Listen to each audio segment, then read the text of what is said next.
farmaceutyczna to jest taka dziedzina, która istnieje już na świecie od kilkudziesięciu lat.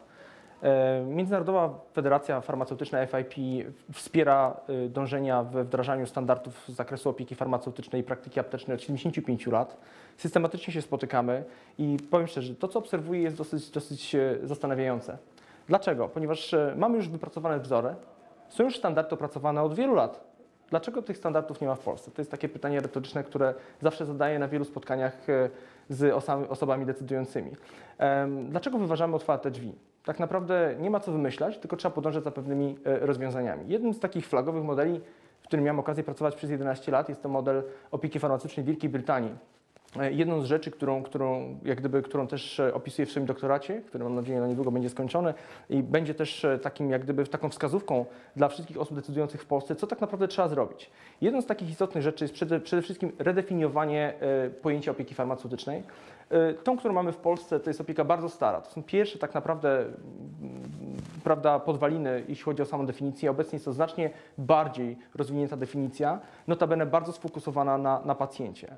Jak już Państwo wiecie, nikt w Polsce do końca nie przebadał, ile tak naprawdę pacjentów jest hospitalizowanych w związku z tym, jak leki się nakładają potencjalnie, jeśli chodzi o interakcje i tak dalej. W Stanach Zjednoczonych pokazano w wielu przeglądach naukowych ilość tak naprawdę kosztów, jakie są ponoszone przez Narodowy Fundusz Zdrowia i generalnie przez Ministerstwa Zdrowia, jeśli chodzi o hospitalizację pacjentów, którzy źle, że tak powiem, korzystają z leków.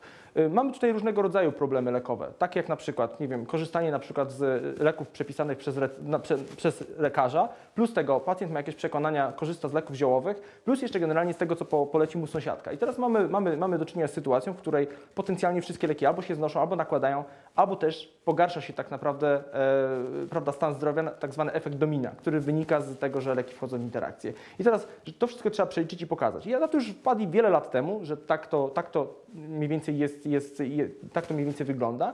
I z tych rzeczy, które na przykład zaobserwowano, trzeba było w jakiś sposób wzmocnić rolę farmaceutów, którzy okazali się w roku 2005 w Wielkiej Brytanii jako jedni naprawdę świetnie wykształceni, mający wiedzę kliniczną i trzeba coś z tym zrobić, ponieważ te koszty, które są generowane przez ilość tych nakładanych leków, są tak potężne, że można by to było zredukować. No i tutaj tak gdyby zaczęły się negocjacje.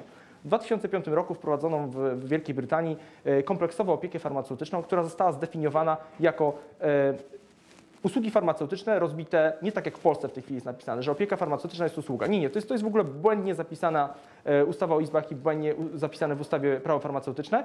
Opieka farmaceutyczna to jest etyczna ideologia, która jest realizowana przez usługi i te usługi muszą mieć zakres i cel i efekt, jaki wywierają na pacjenta. Tak? I to jest najważniejsze, co trzeba zdefiniować, nad czym ja pracuję już od 5 lat, przygotowując tak naprawdę takie właśnie rozporządzenie dla polskich decydentów. Taka jest jak gdyby moja idea tego co robię. I teraz w momencie, kiedy o tym mówimy, efektem będzie poprawia zdrowia społeczeństwa, tak? I w konsekwencji potężne oszczędności finansowe. Dziwi mnie też czasem kwestia związana z tym, że Ministerstwo Zdrowia cały czas nie widzi, że tak powiem, żadnej pozytywnej strony tej opieki farmaceutycznej, mimo że tak naprawdę publikacja się ugina. Tak? Ugina się, jeśli chodzi o inne modele w innych krajach, w których tak naprawdę można, tak jak powiedziałem, skopiować, bo to już jest zrobione i to jest jak gdyby w jakiś sposób efekt jest uzyskany. Po to ta opieka tak naprawdę funkcjonuje w tych krajach. Jeśli chodzi o kategorie dostępności, o których będę mówił dzisiaj, jednym z takich elementów wzmocnienia roli farmaceuty jest wprowadzenie do systemu, to jest taka moja rekomendacja, może kierunek, w którym powinniśmy podążać, systemu, że tak powiem, kategorii dostępności typu P, czyli to są leki wydawane tylko przez farmaceutę. W systemach takich jak Australia, Kanada, Stany Zjednoczone, Wielka Brytania przyczyniło się to do wzmocnienia roli farmaceuty. Jak Państwo wiecie, dużo firm farmaceutycznych dąży do sytuacji, w której leki z kategorii na receptę przechodzą do kategorii OTC. I jak gdyby nie ma w tym absolutnie nic złego, my to absolutnie wspieramy i model międzynarodowy też to wspiera, natomiast jedną z głównych problemów jest to, że tak naprawdę nie każdy jest w stanie wydać te leki, bo jak gdyby za tym musi iść konkretna konsultacja, tak? Czyli specjalny protokół wywiadu pacjenta i dopiero wtedy, jak mam przeprowadzoną taką dyskusję, tak, pacjent może dostać ten lek. Ale to daje jak gdyby też wzmocnienie roli farmaceuty. Profesor Ruther, który jest też jedną z wielkich gwiazd Wielkiej Brytanii, jeśli chodzi o tworzenie standardów, w 2015 roku zaprezentował publikację, w której po raz pierwszy tak naprawdę zaopiniowano i zrobiono badania, czy kategoria P wpływa tak naprawdę, w jaki sposób, jaki jest wpływ tej kategorii. No i jednym z głównych elementów było właśnie wzmocnienie roli farmaceuty i bezpieczeństwa stosowania leków. Bo proszę Państwa, wszystko, co w tej chwili się dzieje i sama opieka, apteka jest miejscem jak gdyby etycznej porady i tak naprawdę etycznego prowadzenia pacjenta. Tak? Abstrahując od tych wszystkich biznesów, mam na myśli wytwórców i tak dalej, innych, tak? Apteka musi być takim balansem pomiędzy w walce dobra ze złem. Apteka musi być tym właśnie etycznym trybem, który, prawda, doprowadzi do tego, że pacjent będzie zadowolony, szybko będzie zdrowiał i notabene będą związane z tym niskie koszty, tak? Bo jeśli szybko wracamy do zdrowia, nie korzystamy za mocno z przeciążonych lekarzy, to też jest kolejny etap, tak? W tej chwili, jak wiecie Państwo, lekarze są przeciążeni, tak? Oni jeszcze do tego, jak gdyby, oni nie są w stanie się przyznać do tego, że są przeciążeni, a oni są bardzo przeciążeni.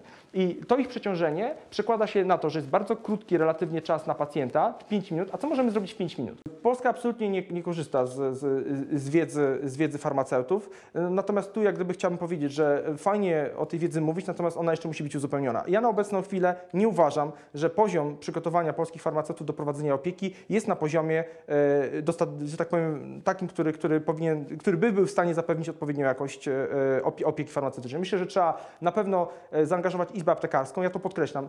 Izba Aptekarska musi być w pełni zaangażowana w proces kształcenia polskich farmaceutów, musi współpracować z uniwersytetami, żeby wypracować wspólny plan oparty na międzynarodowych standardach. To, co obecnie jest dostarczane, w moim mniemaniu nie spełnia wymagań międzynarodowych, jeśli chodzi o kształcenie w zakresie opieki. Proszę Państwa, ja jestem osobą, jak Państwo wiecie, ja pracowałem we wszystkich możliwych miejscach, jakie są i we wszystkich dziwnych firmach i wszędzie, więc moja opinia jest absolutnie neutralna.